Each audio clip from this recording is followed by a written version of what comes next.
SoFi. Let's talk SoFi first. Monumental things just happened in regards to SoFi. Here we go. SoFi. So first off, in terms of non-GAAP EPS, they beat by 3 cents. Boom. We got a beat already. Revenue.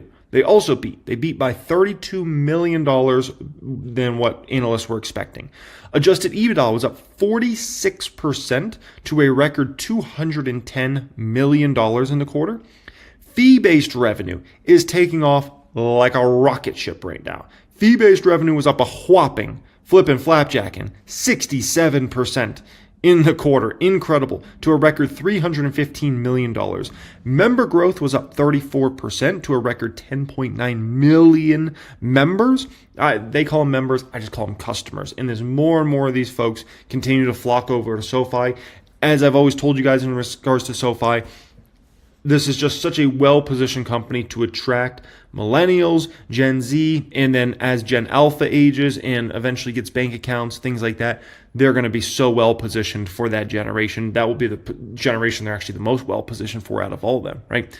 For the full year 2025, management now expects to deliver adjusted net revenue of $3.23 to $3.31 billion, which is $35 million higher than the prior guidance range. That's phenomenal. So they're basically expecting next quarter, because there's all these worries about these companies, they're just reporting a good last quarter, right?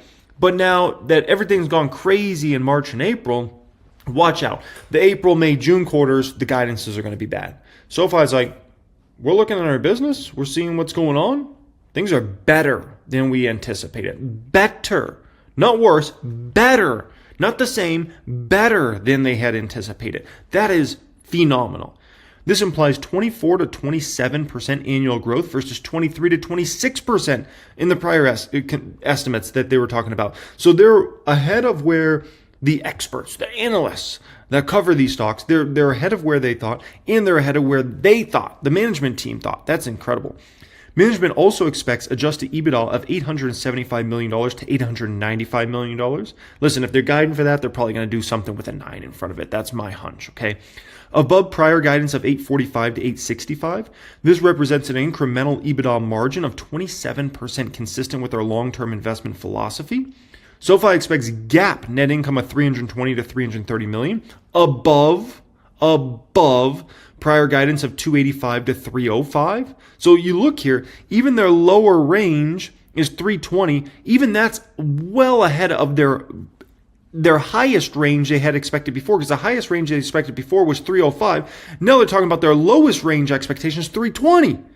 Oh my gosh. Representing an incremental margin of 9% when excluding 2024 non-recurring income tax benefits and gains on convertible notes. Lastly, SoFi expects GAAP EPS of 27 to 28 cents a share, above prior guidance of 25 to 27 cents, and analysts were at 25 cents. So they're doing better than what all the experts thought they were going to do, and they're doing even better than they thought they were going to do, the management team themselves. Incredible. This is a company that is running their business on a very high level. Anthony Noto, like I always told you guys, Anthony Noto, this man has a great track record. He used to be the CFO of the NFL. He used to be COO over at Twitter back in the day when Twitter was popping, right? He used to be a managing partner at Goldman Sachs, very important position he had at Goldman Sachs back in the day. The man's the real deal, Holyfield. Now, this is actually massive for the stock price, what I'm showing you right in front of you. And you might say, why is this so big for the stock price of SoFi? Listen, the way SoFi lays this out here, this is what I've been preaching in regards to SoFi. It's a one-stop shop for everything money related. But the way they have changed this graphic to now illustrate how the whole process goes in attracting a member, getting them in banking products, credit card products, investing products, loans, SoFi Plus. This, in my opinion, is a type of stuff, because you got to understand, these analysts, these hedge fund managers, man, they just flip through stuff. These sorts of graphics are actually massive, so they can start to wrap their head around a company like SoFi and begin to understand, this is one-stop shop for everything money related. Oh, this is actually really resonates well with the younger generations, the under 40. And it doesn't mean all of SoFi customers are under 40. There are some that are over 40, but it just really resonates with a lot of those digital first, smartphone first type customers, right? So this is a phenomenal graphic. I think this is the type of stuff that, is very, very good. I'm guessing the investor relations team put this together, and this is the type of stuff that will help out a stock price immensely. It's one thing to have the numbers, but it's another thing to get new investors. That hedge fund over there has got $10 million of assets under management, right? To get them to understand, like, oh, SoFi is this big opportunity. It's a very attractive valuation. It's got a great next 5-10 years ahead, if not 20 years ahead. Let me go ahead and stick $50 million over here, $100 million. This is the type of stuff that matters significantly, okay? Additionally, look at the member growth. Oh my gosh. If we go back to 2021, company had about 3.4 million members. They're up to almost 11 million members now. They've over 3x'd that number in just a short few years here. Incredible growth. They've reached escape velocity, in my opinion, in regards to member growth. I mean, by the end of this year, we're going to be talking about SoFi's likely going to have somewhere between 12 million and 13 million members. 12 million to 13 million members, right? And then next year, we'll be likely talking about 15 million plus members for SoFi. This is not small numbers, not small numbers at all. This is massive. They're on their way to becoming what I tell you guys, SoFi could always become a financial giant. They're on their way, man. They're on their way. Now, additionally, this is very important here. This particular graphic, fee-based revenue mix. Now, what you see here is look at how much fee-based revenue has been growing, right? And investors love this. Investors love the fee-based revenue growth. They look at that as high margin dollars, baby. They look at that as straight profit. So when you look at fee-based revenue, that's up to 41% of their total revenue mix. 41%. From if you go back, to even 2022, it was around 25% at that particular time. So, SoFi is running this business on a high level. Additionally, they have this little graphic. I love long-term approach. This shows you adjusted EBITDA margin, earnings before interest, taxes, depreciation, amortization margin. Look at this. 27% it just came out in at. If you go back to 2022, it was 9% adjusted EBITDA margin. 9%, and now they're at 27%. Like, what a turn. Like, incredible, right? And they're targeting getting up to like 30%. So it's, I wouldn't even look at this as the top. Like, we're going to take this baby even higher than this. Incredible what SoFi is doing here, okay? Now, there's not many bad things you can find in this overall SoFi report. I mean, it's like, you got to stretch to find anything bad. But if there's one bad thing I could say about it, is if you look at the technology platform Galileo, right? If you look here, net revenues have stagnated. 103 mil, 103 mil, 103 mil, right? Additionally, if you look at the platform accounts, it did go down about 10 million in the latest quarter, okay? So in regards to our technology platform, honestly, it's the only bad thing I can really find in this whole dang, company. I mean, it's just incredible. They're running the company at such a high level. Now, if you take a peek at their income statement here, total interest income went to 763 million from 665. Now, net interest income, so what that basically does is you have your total interest income, and then you go ahead and subtract your total interest expense, and that's how you get your net interest income. That went to 498 million from 402 million. So it was up about $96 million on a year-over-year basis. Incredible increase, right? Now, then you have your non-interest income as well, right? Total non-interest income went to 273 mil from 242. So they grew, but not as fast as you might have wanted to see. Total net revenue grew to $771 million from 644 mil. So we can call it up about 130 mil on a year-over-year basis, right? Now, okay, if you want to poke at something bad, we're trying to grasp for straws here, but here's the bad thing. They're spending heavily on the business, right? Technology and product development cost was up substantially. Sales and marketing was up substantially, right? 238 mil versus 167 mil. Cost of operations was up. General administrative was up, even a decent amount as well. So their expenses is the one issue I see with SoFi right now. Now, there's two ways of looking at that. One, you can say, what the heck, SoFi? Like, your expenses are out of control. Like, our bottom line should have been up substantially. We grew the top line substantially, right? Run the business better, Anthony Noto. Run the business better, Mr. CFO, Mrs. CFO, okay? That's what you could look at that as.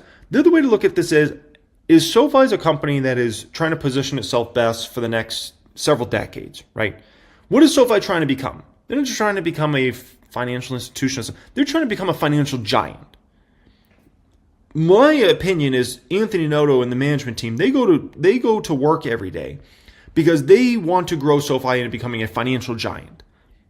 A company that is respected on the highest level, like a JP Morgan, like a Wells Fargo, like a Bank of America, like a Goldman Sachs, a true financial giant. That's where I think they want to take this company over the next 10, 20 years. If they're going to become that, unfortunately, you got to spend aggressively on the business. I haven't seen somebody grow into a giant without spending a lot in the earlier days of the company, right? You know, if we look at all the tech giants from Apple to Tesla to Amazon to, you run down the whole list, Meta, they all spend aggressively. And actually all those companies pretty much do still spend aggressively to build out to the next chapter of their life, right? And so that's what SoFi is doing here. So although I don't love, grading SoFi at a C grade income statement, I understand it.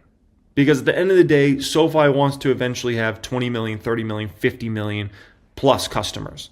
And that's how you grow to become a financial giant, right? And so if they're going to do that, unfortunately, you do have to spend pretty aggressively. And that's what they have going on right now. Hey there, it's Jeremy. I hope you really enjoyed that clip here today. What I'm showing you right now is 1000xstocks.com. This is a specific software that has been designed to save you time. It's a one-stop shop for long-term investors to know how the company is doing, listen to what management has planned for the future, and compare companies next to each other. Which big tech is the most undervalued? Is that small cap company you heard of actually worth investing in? Or are there red flags?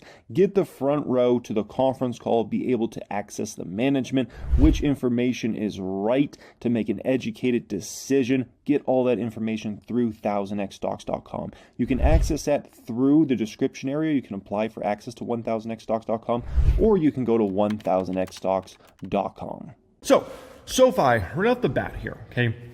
If you want to know, if SoFi is going to beat earnings or miss earnings, it's always very important to start with what happened previous quarter. What has happened in the past for a company like this, right? And so if we look at the latest quarterly numbers, SoFi did beat analyst expectations. They beat on EPS across the board, right? Additionally, they beat on revenue, which is a very, very good sign. Now, additionally, you can see here that the company has a history of beating earnings quarter in, quarter out for the last 5 quarters. They've double beat 5 straight quarters now at this point in time. So right off the bat, if you're wondering, is this company like SoFi is going to beat? Odds are definitely stacked in our favor that SoFi will beat their earnings estimates. Now, where are earnings estimates at here for the quarter? Well, they're actually fairly low. 3 cents is all that's expected for SoFi to report this quarter. So very, very low expectations. So I'm feeling pretty confident about an earnings per share beat. Additionally, they're expecting revenue growth of about 27%. I think that number is doable as well. I feel more confident in the earnings per share beat than the revenue beat, but honestly, both are doable. Now, in terms of stock, so in terms of SoFi stock, it has started to come back here recently, but I got to be honest, it's been a shaky past few months. If you go back to January, the stock was pushing $17, $18, right? And then obviously the whole market drama happened, and it got all the way down to the $9 range. Now it's, up to about $13 or so. So when it comes to SoFi, additionally, keep this in mind, folks, very important. The company is a company that you can count on growing and growing and growing. It's not like all of a sudden, they're growing, very high growth rates and they just stop growing. Like, it's not that sort of company, right? Additionally, they're still at the very early stage of profitability. Do remember this. This is where the company's at on a trailing 12-month when it comes to earnings per share. It was Red Dead Redemption for a long time. So they just flipped over to profitability. That should continue to increase in future years, right?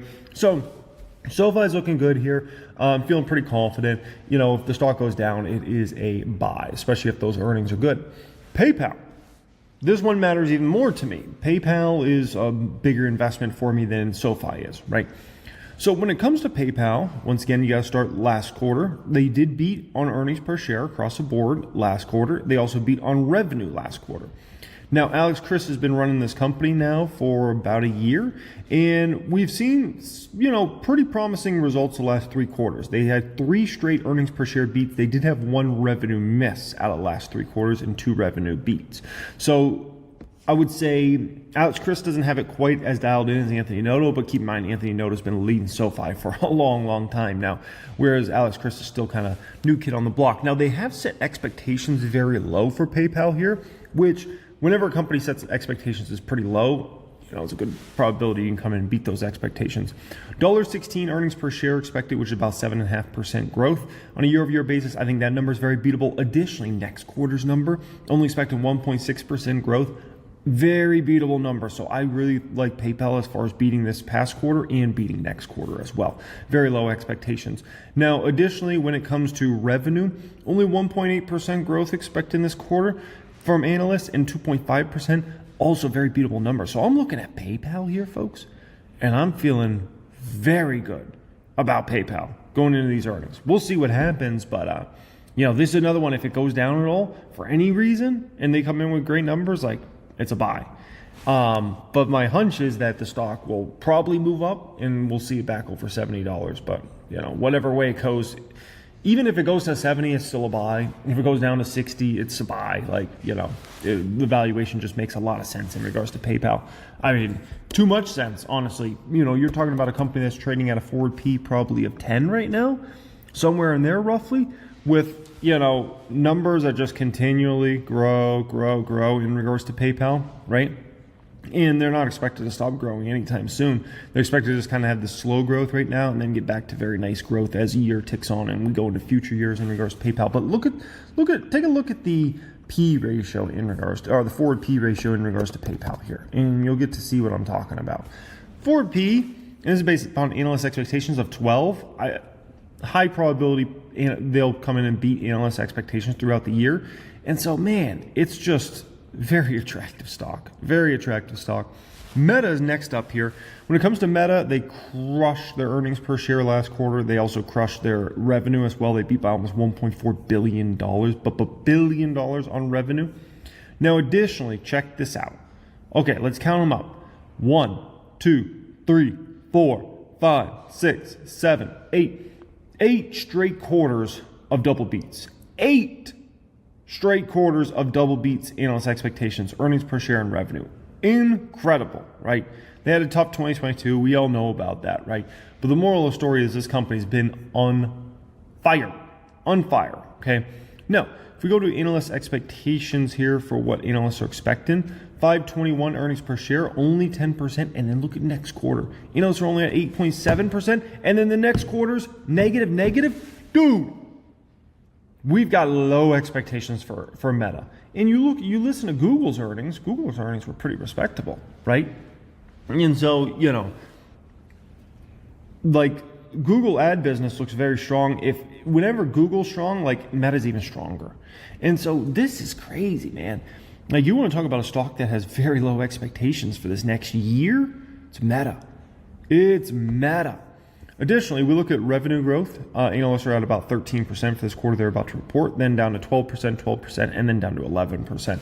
So I like Meta not only for, this quarter, I like Meta for the remainder of the year. And I think this is going to be a hard stock for them to keep down. I mean, would I be surprised if this one's, explodes up to 600 to 650 after earnings? Not at all. And if it goes down for any reason on these earnings, for the people that don't have positions in Meta and have wanted to build a position, that will be your golden opportunity. But my hunch is that they'll come in, beat analyst expectations. They'll probably have a pretty good guide and commentary, and then I think it's going to be hard to get Meta stock down anymore. But if it is down, that's just a huge gift for folks out there, right? And when it comes to Meta, once again, company just knocks out of the ballpark in regards to their growth, expected to continue to. Look at the net margins of this company have exploded upward. They've gotten to such an extent that it's like, can they even grow their net margins anymore? It's ridiculous, right? Gross margins continue to look at the 80% plus range. Earnings per share is expected to continue to increase, but I don't think analysts are bullish enough on Meta. So Meta feeling very confident. Whatever happens there is whatever happens, but I'm feeling very confident. Amazon. So when it comes to Amazon here, they beat easily last quarter earnings per share, 38 cents. They also beat revenue by almost, we can call it over $500 million, but $1 billion. Additionally, when you look at Amazon, right, The last 2 quarters they double beat. Now, the June 2024 quarter, they did miss revenue by about $780 million. So if we count it up here, we can count 1, 2, 3, 4, 5, 6, 7, 8. There's been 8 quarters. 7 of the last 8 quarters, they double beat, right? And there's only 1 quarter that they missed any sort of number, and it was at 1 revenue. So Amazon's one company that you could almost count on beating every single quarter, right? Now, additionally, look at the earnings per share, $1.36 expected here, $1.40 next quarter, right? Both those are very beatable numbers. Revenue-wise, 8%, 8%. Beatable numbers as well. Like Amazon, usually a company I expect to grow 10% to like 15%. So, I'm expecting more in that 10 to 12% revenue growth range. Not only for this quarter they're about to report, but the next quarter as well. So Amazon, I think, looks very, very good here. Now, Amazon always can count on them growing and growing and growing and growing. It's just the only question with Amazon is how fast are they going to grow? Is it like an 8% clip like analysts have, 10%, 12%, 15%? Additionally, look at where the net margins are trending. And keep in mind, we're still very early days in regards to net margins of just over 10% now. Like long term, in my opinion, Amazon's net margins are going to 15 to 20% as they get their e-commerce business more profitable and as they continue to build their advertising business, and you have the Amazon Web Services there. So Amazon's got like 10 years of net margin growth ahead. 1 quarter or another quarter could go down, but at the end of the day, like it's very clear to me where this trend's headed, right? Earnings per share, same exact thing in regards to Amazon. And keep this in mind in regards to Amazon. This is very important. I show you this, okay? Take a look at this. The forward P on Amazon is under 30 right now. For Amazon, that almost never happens. Like the fact that the forward P is under 30 is like steal deal. Usually Amazon's forward P is 50, 70, 100, sometimes several hundred. Forward P under 30 for Amazon, steal deal, because this company has, you can see how their 3 main businesses, they got a lot of different businesses, but you see how it's so easy to see how their 3 main businesses just keep growing. E-commerce is going to continue to get bigger and bigger. Advertising business is going to continue to get bigger and bigger. AWS is going to continue to get bigger and bigger. So it's easy to see how a company like Amazon is going to continue to grow immensely over the next decade, right? So forward P under 30 for an Amazon, very attractive. So, in regards to Amazon, would I be surprised at all if the stock goes 200 plus after earnings? Not at all. And once again, it's one of those that if there's any sort of dip after the earnings, it's a huge buying opportunity for anybody that's got a long-term investor mindset. Like Amazon's just easy money long-term, right? Fubo. So first off, Fubo's climbing back before these earnings. Is back over $3 now at this point in time, right? No. Fubo, last quarter, slight beats there, and a very slight miss in regards to revenue, right? Now, keep in mind with Fubo, the numbers aren't as important as ultimately the deal with Disney going through, okay? So that deal with Disney, hopefully we can get some positive commentary around that. That in itself, if they can just have positive commentary about the Disney deal going through, that in itself, the stock will explode higher. Like, even regardless of numbers, like numbers are what numbers are. Everybody's just really waiting on the deal to go through, right? But, you look at this, 1, 2, 3, 4, 5, 6, 7, 8, 9, 10. So 9 of the last 10 quarters were double beats, earnings per share and revenue. And they only had 1 miss, and it was on revenue, but it was a $1.8 million miss on revenue last quarter. It's a baby miss, okay? So things are clearly trending much better in regards to Fubo. Additionally here, when we look at earnings per share, negative 3 cents expected, right? That's probably in line with what I'm expecting as well. They're only expecting 3% revenue growth for this quarter and, call it flatline-ish growth next quarter. So expectations are on the floor for Fubo. Absolutely on the floor in regards to this company, right? Because everybody's just kind of waiting on the Disney deal to go through. It even seems like management doesn't want to push the business right now. They just want to make sure the Disney deal goes through and let's make sure that happens, right? Now, in regards to Fubo here, let me pull up charts here on 1000X and show you something very important for Fubo, okay? So, for Fubo, look at the earnings per share and how ugly it was, right? They're losing money hand over fist. And then these losses just keep getting cut down to very small numbers, and they should flip over to profitability. And keep in mind, if that Disney deal goes through sooner rather than later, they're going to flip over to profitability much quicker than anybody's anticipating here. Additionally, they're cutting down that cash burn in a massive way. So we should see very minuscule cash burn in this quarter they're about to report here, if any. And so I like Fubo's setup into this earnings, but also, this one sets up well for this year as long as the Disney deal goes through. If that Disney deal goes through, Fubo becomes a very less stressful stock immediately, right? So looking good as far as that goes. But obviously, huge week for earnings. It's going to be busy, man, paying attention to all these earnings and listening to conference calls and running the numbers. If you're in the private stock group, I'll be posting a massive amount of income statements this week. It's going to be busy times, okay?